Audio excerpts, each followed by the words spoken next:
Namaskara. Wonderful to be here. And a huge thanks for Deccan Herald for inviting me here.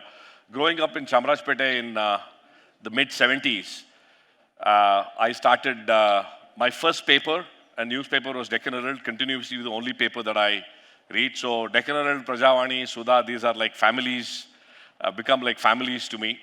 So I'm really delighted to be here.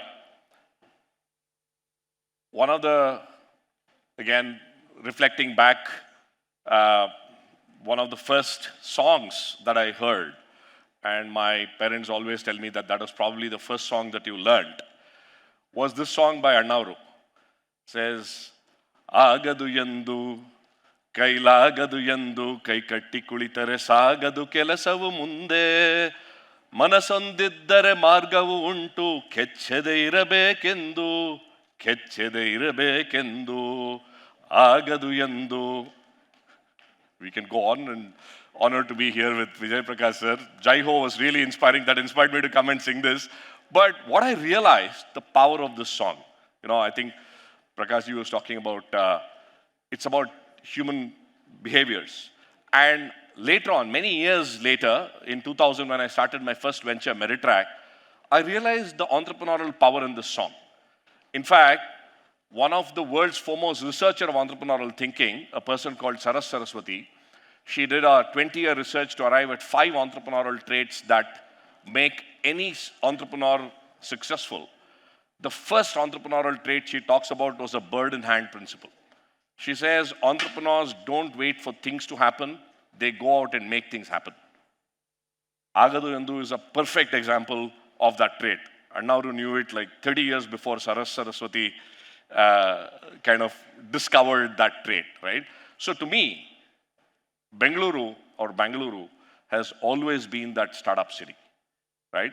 And what I want to do over the next 20 minutes is to kind of share my thoughts on what really makes Bengaluru, right? And what do we need to preserve? And how do we all come together as an ecosystem to make this the startup city of the world, right?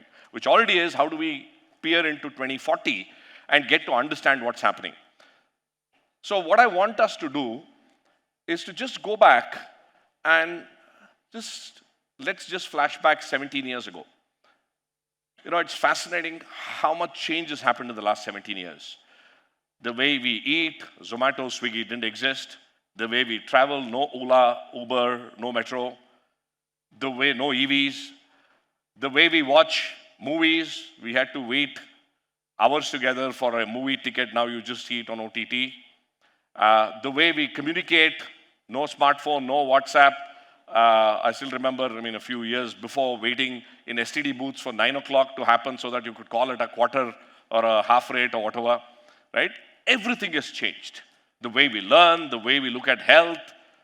In the last 17 years, it looks like an era, right?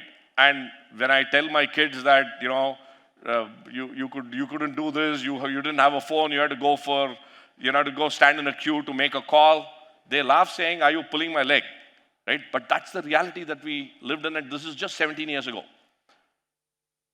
If I were to then just say, fast forward to 2040, just close your eyes. Imagine if we were doing this event in 2040, and we were to peer into maybe 2075 or who knows, how would the day look like? Maybe there'll be robots sitting all over the place, right? Maybe all of you will be sitting in holograms here. Maybe this event itself will be happening in the metaverse, right?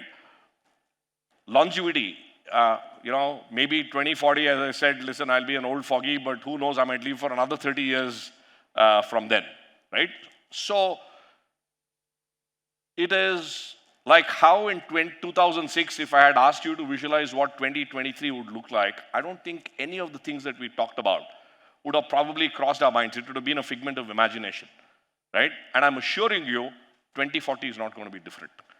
It is, and probably the pace of change is going to be even more radical than what we have seen in the last 17 years, right?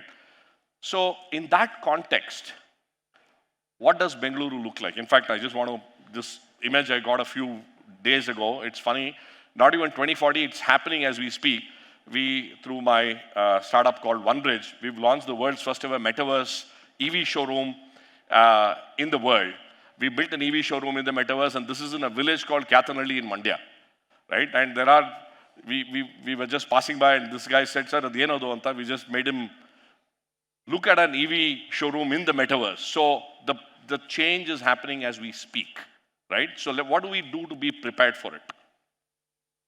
So the other thing that's happened in the last 17 years and maybe 30 years is the rise of Bangalore. We've doubled in population. That's what we heard. 2006, maybe we were 5-6 million people. We are at 12 million people now. Number of startups. I remember still meeting startups in 2005. I did my first startup in 2000 when people said, "Startup, yenado." And I didn't even know how to spell entrepreneur properly. Even now, thankfully for autocorrect, I don't know whether it's NEUR or NUER, right? I think that's the world that we have seen change. Recently, I was in an Uber, and the Uber driver turns around and says, he heard me speaking on the phone, investment, and he turned around and said, "Sir, nan magangu ಒಂದು investment beku, ನೀವು ಮಾಡ್ತೀರಾ ಅಂತ." I said, "Happy to do that." That's the spirit of Bangalore, right? 1,500 startups, maybe less than that in 2005, 15,000 startups now. Who knows, 150,000 startups in 2040, right? With a city of 25 million people. One hand, it feels great. The other hand, I shudder, right? How will a city support 25 million people, right? How will it support 150,000 startups? Therefore, what is the kind of city we must envision, right, for startups to thrive in this city? So keep that in mind. The other point I want to talk about is, how will future of work itself look like? COVID accelerated this future of work, right? None of us thought that, listen, working on Zoom, Google Meets will become the norm. Today is the norm, right? Developers are sitting all over the world, yet working for one common cause. So we know that the future of work, a lot of research has been done, will be largely gig, freelance, remote work, virtual, metaverse, etc., which means maybe there is no place, maybe there is nothing called as a workplace physical, right? It will exist only for some regulatory functional reasons, right? So again, in this context, how will corporations be? MNCs, the last 50, 75 years, we've seen the growth of MNCs, multinational corporations. But with Web 3.0, the whole movement is moving towards decentralization. So I argue that maybe in 20 years, there'll be no MNCs. It'll be what I call as LRCs, locally relevant corporations. So Mandya will have its own MNC for Mandya, the Mandya National Corporation, right? So every district, even every cluster of villages at a taluka level will have its own 100-mile communities. And that's what technology will empower entrepreneurs to do. Distributed network organizations, maybe there's no organization. So one of the questions that I talk to my corporate friends is, so what are you going to do when you die? What are you going to do when you become irrelevant, right? How will you embrace the startup culture and the startup way of thinking, right? So I argue that it is important. It is more important for corporates to engage with startups right now than for startups to engage with corporates, because the future is going to be distributed, right? So let's also keep this in mind when we're thinking about Bengaluru.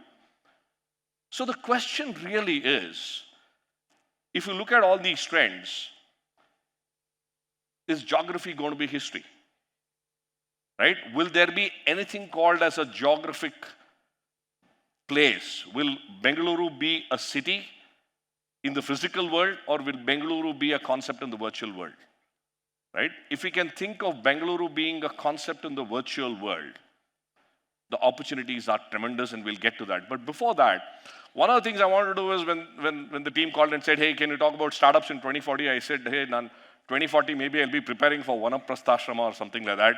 You know, let me ask some young people, what do you want to be doing in 2040? So yesterday I got around my colleagues at TiE Bangalore, said catch hold of a few people. I caught hold of a few young people myself and said, what do you want to do? What are your dreams? And what do you want the city that you live in, Bangalore, to help you with? So I got a few interesting insights. Let me just play short 30-second videos for you. This is Trustee speaking about her dream. Can I have some volume, please? in entrepreneurship. I would like to become an entrepreneur in the jewelry sector as I like creating and designing new things. And starting my startup in Bengaluru would be one of the best things because as we know that it's a city full of opportunities and it would be a really good customer base for me. Thank you. So that was Toshni saying, I want to be in Bangalore because it's a great place. I want customers. They'll all be supportive. Anjali, let's hear. So I got younger. I said, hey, let's go to somebody who's just in college. So Anjali comes from. Hi, my name is Anjali Muralidhar, and I'm a student of Media and Communications at Christ University in Bangalore. One of my many dreams is to be an entrepreneur, and I want to start a non-capitalistic venture of sustainable fashion because I'm really taken by the idea of both sustainability and fashion right now in my life. I would love to do this in Bangalore, firstly because Bangalore is home, and also because of the people here. I think Bangaloreans are one of the most enthusiastic, accommodative, and adaptive people, which are, I think, the most suitable conditions for a startup to become successful. Enthusiastic, adaptive, accommodative people, right?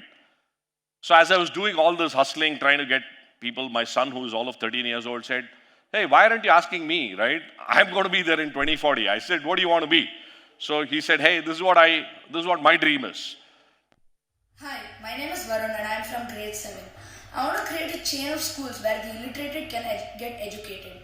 So once they grow up, we will help them set up their businesses. It will be based off technology and it will also exist in the metaverse. Once they're earning properly, they can pay the school back. I want to do it in Bangalore because the people are very supportive and they won't criticize you to do their businesses. And I know my family and everyone who I know will support me in this. So thank you. Definitely I had not prepped him, right? He says, I want to be in Bengaluru because people are very supportive of businessmen, of businesses, right? And the last one, I got even younger because I was filming this guy. My 5-year-old daughter comes and says, what are you doing with Anna? I said, hey, I'm asking him this question. Ask me the same question.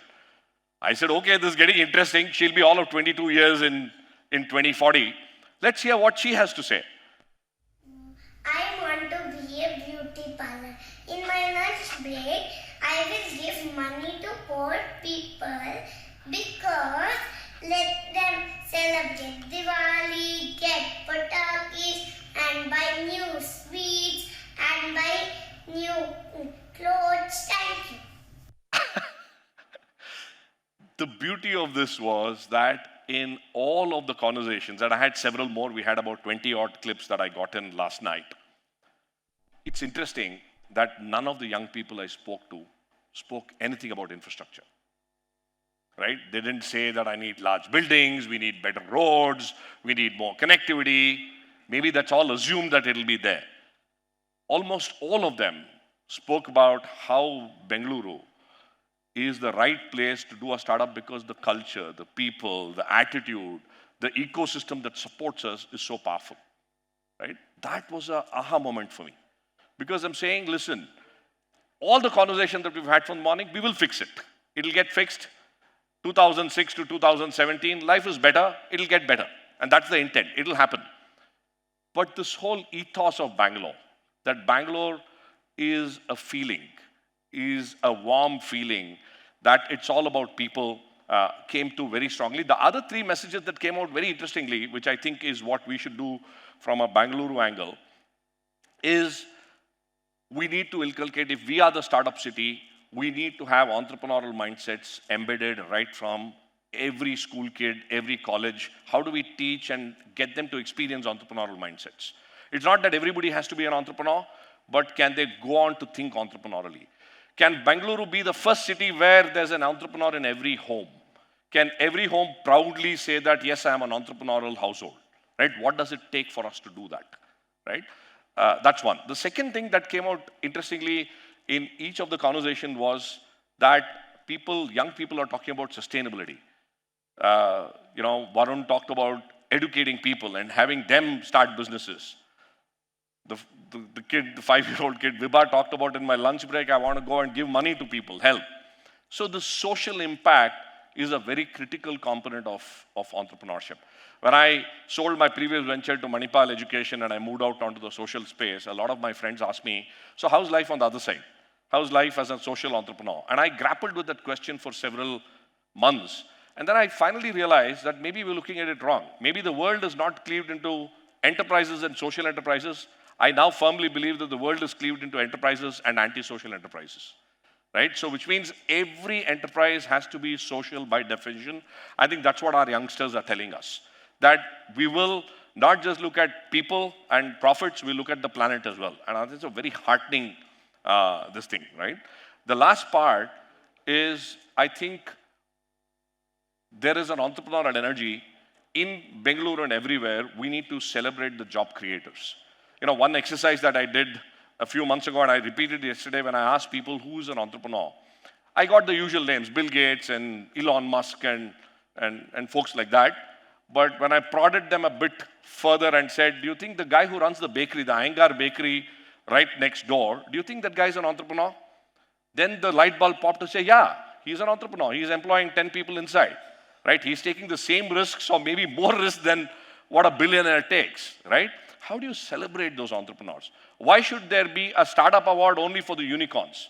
Why can't every ward, every gully have its own startup award? Why don't we all as a society stand up and applaud our job creators, right? So I think from a startup city, entrepreneurial mindsets, social impact, and celebrating our entrepreneurs, our job creators will be the reason why we will continue to be the startup city if I look at it from a youth lens, right?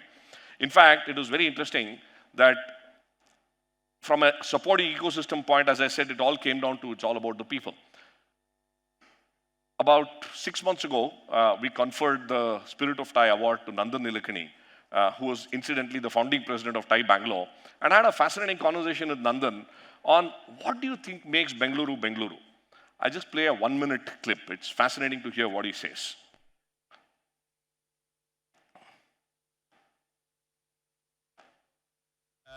So from your own lens of seeing Bangalore evolve as an ecosystem, and we call it the Silicon Valley of the East, maybe they'll call Silicon Valley the Bangalore of the West or whatever, and we've seen that journey happen. Nandan, what are your reflections on how we've kind of built this ecosystem? Yeah. And what makes Bangalore tick the way it does? Yeah. No, I think it's, I've been all over the world and I've seen all these ecosystems. I think Bangalore is really spectacular. I mean, the Valley also has a similar element. I think the basic thing is everybody is supportive and collaborative, which is very important, and everybody is paying forward. So people are always willing to invest in the next person or the next idea or the next new thing. And so that forward-looking, future-looking thing with people from all over the world is, I think, the heart of it. That's why the innovation is so fast, there's so many people who have failed and tried again. It's all accepted. So I think there's some of that. So it's, let's put it this way. If you take any city in India, and you as a complete stranger land in the city on Monday morning, and you're only one person, in 5 days, that fellow will introduce another person. So by the end of Friday night, you'll have met 100 people. I don't think it'll happen in any other city. Right? Because everybody will say, okay, why don't you go and talk to him? Beautifully said. So that giving forward, being approachable, and doing it at this scale, right? So that makes a big difference. Wonderfully said, right? The only city where a stranger can land up on a Monday morning and by the end of Friday, you would have known 100 people. It doesn't happen anywhere else in the world. And that, to me, is the spirit of Bengaluru, right? Where it's paid forward, it's giving it selflessly, right? So I think Nandan captured it so beautifully. In fact, I watched, I'm sure some of us would have watched this movie called Made in Bengaluru, which got released last week, and I loved this song of, this is a part of that movie, right? Bengaluru, namma TiE, venda kaluru, dodda TiE, namma Bengaluru, grandmother Bengaluru. Nanna TiE, Bengaluru, namma TiE, venda kaluru. So the concept that I loved in this movie was that Bangalore is a nurturing, warm, welcoming mother or a grandmother.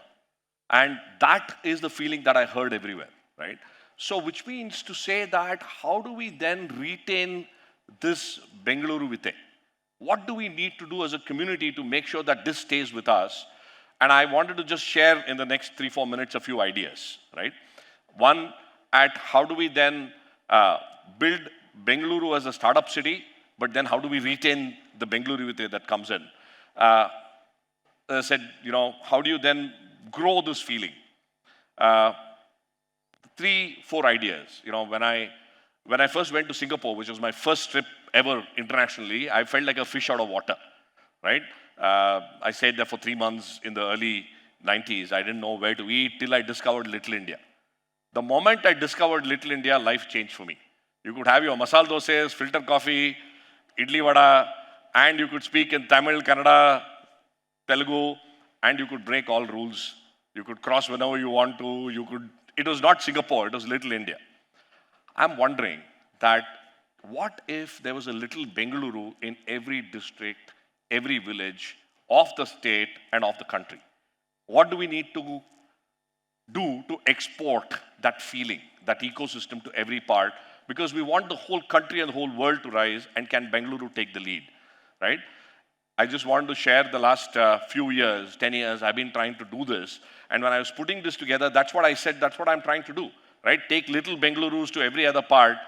There is abundance of talent, there is abundance of aspirations, there's abundance of entrepreneurial energy that resides in our villages.